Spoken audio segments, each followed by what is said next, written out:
When we say transforming India, automatically the question that comes in the mind is, transforming India into what? To where? Where is it headed? When we make attempts to answer this, we tend to first talk about the present condition of the country and then the future goal or destination that the country is aspiring to reach. Present and future are generally the guide stone of the discourse on this topic. But there is one more aspect in it, that is the past. Will the country be able to change, evolve and sustain? Do we have the track record to exude confidence? What does our past say?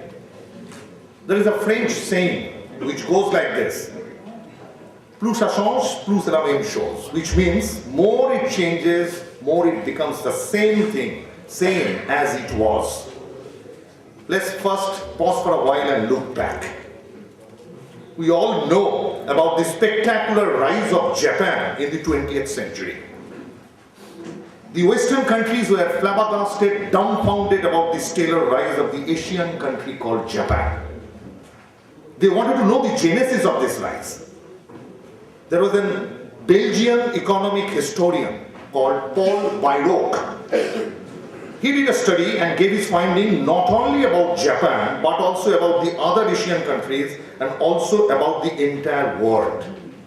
In 1983, Paul Bairoch said that in 1750, India's share of world GDP was 24.5%, China's 34%, and what today we call it as third world countries, together they accounted for 72% of world's GDP. In 1750, Europe's share was just 7%. The USA and UK put together had a share of only 2% of world GDP. After 150 years, in the year 1900, the share of GDP of USA and UK put together rose to an astounding 41% figure, and the India and China share put together went down to 8%, where India's share was merely 1.8% of world GDP and China's 6.2%. The findings shook the Western countries, which used to consider that development and progress were their domains only.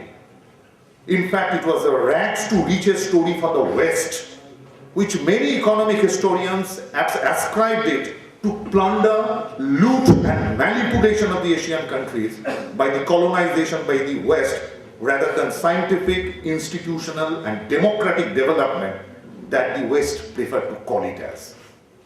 On the foundation of Paul Bairoch's study came the famous study of the British economist Angus Madison. The study was sponsored and instituted by OECD Development Studies Institute. You can see the synopsis of this study at the website of OECD at oecd.org.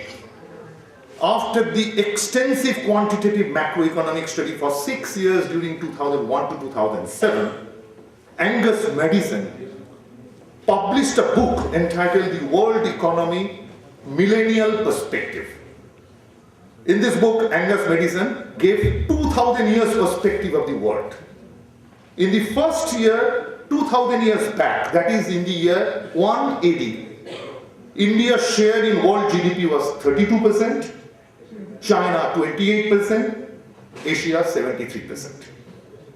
1500 years later, that is in the year 1500 AD, India's share was little down, 24%, China 25%, Asia 65%.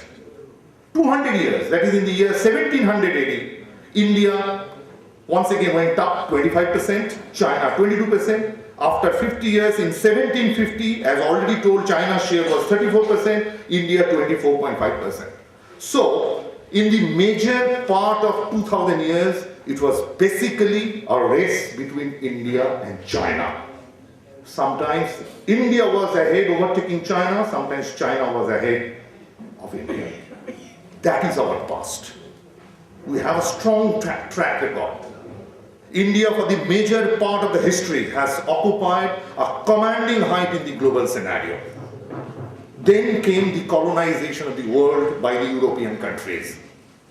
Shashi Tharoor, in his book, An Era of Darkness, British Empire in India, has recounted that when the East India Company took control of the country, India's share of world GDP was 23%. When British left, it was just about 3%. In between, it hovered between 1 to 2%. After the independence, India has progressed in many fronts. However, though India is registering today the highest growth among all countries in the world, in per capita income in purchasing power parity mode, India is ranked as 4th. The fact of the matter is that several other countries have progressed so far in comparison to India that India's share in world GDP continues to be less than 3%. We will have to rise from that.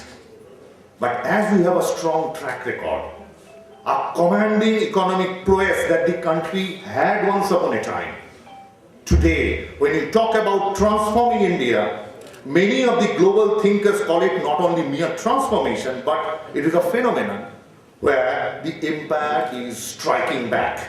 The empire is on its way to be the crowning glory. But how India is transforming? What are the ways and means for faster transformation? What we need to unlearn and stop immediately, and learn and do quickly.